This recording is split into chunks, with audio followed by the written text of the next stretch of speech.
It is a first alert weather day here at Channel 3. We were first to alert you to this storm just about a week ago. The Weather Prediction Center is still showing that level 2 risk for excessive rainfall. Tonight, rain and wind intensify. We're good through the daylight hours. The evening commute will be fine. It's after that where rain develops. Now, through the pre-dawn hours tomorrow is when we see the peak of this storm, the heaviest rain, the strongest wind gusts. We're still windy tomorrow afternoon, not quite to this extent, as temperatures start to drop and colder air filters in. Connecticut's only live radar scanning the skies, nothing to show yet, but in about 12 hours, that will certainly be a different story. Here's our storm system approaching the Great Lakes right now, currently centered over Illinois. We had that boundary that tried to move through last night, dissipating as it did so.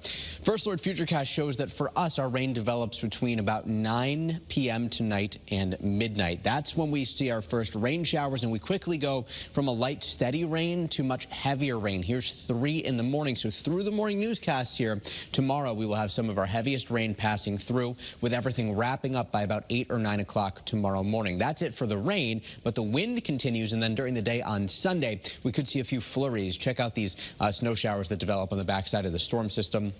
We're not really expecting much of an impact from that. It's pretty nice out right now, not much wind at all, but that changes by 7 o'clock tonight. Gusts along the shoreline back up to near 20 miles an hour and above that by 9 o'clock. And look at that, 1 a.m., gust to 34 miles an hour, over 40 miles an hour, perhaps even approaching 50 after about 3 in the morning. And temperatures will climb from 7 o'clock tonight through 11 o'clock. So when you tune back in for the 11 p.m. newscast with Jill, temperatures will be back up in the 40s across the state, surging into the 50s to begin the day tomorrow. Hartford area record tomorrow, 59 degrees. We will be back up into the mid-50s, so while it's likely safe, we'll be close, unseasonably warm. And we stay fairly mild through the afternoon until tomorrow night when that colder air really settles in. So for our first alert weather day, given how saturated our soils are and the fact that we still have rivers in the flood stage right now, that heavy rain, no good, renewing the risk for flooding, power outages possible, and the wind gust will exacerbate the high tides, meaning that during the midday high tide cycle tomorrow, late morning, early afternoon, the typical flood-prone areas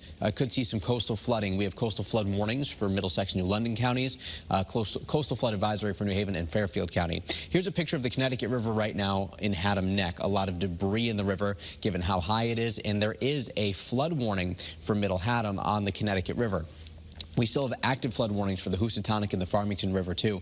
And some of these rivers are forecast to see levels recede tonight and rise right back up to or above flood stage tomorrow with all of the expected rainfall. Our ICAM in Waterbury showing a little bit of high cloud cover has built in 42 degrees in the Brass City. We're looking live from the top of the Mattituck Museum. Here's our ICAM in Stores, bright blue skies and sunshine. Certainly a very nice day. Hard to believe that in less than 12 hours we'll be talking about another period of heavy rain.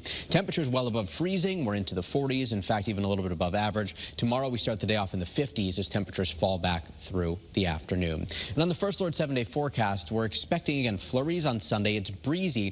MLK Junior Day Monday. We start off near 20 degrees, much colder, highs only in the 30s. And then we're forecasting highs to be in the 20s beginning next week. And Tuesday is still our next time frame of interest. Big model differences, but you'll notice that models are starting to come into a bit more of agreement, where we could see more of a glancing blow from that storm system. We'll have much more new data in later this afternoon and bring you updates on the Tuesday time frame, but we are watching closely. Next week, after that, we're forecasting highs 25 to 30 degrees. Kara, that could be some of the coldest air that we have seen since late February of last year. Yeah, it looks a little more like winter then. Thanks, Mike.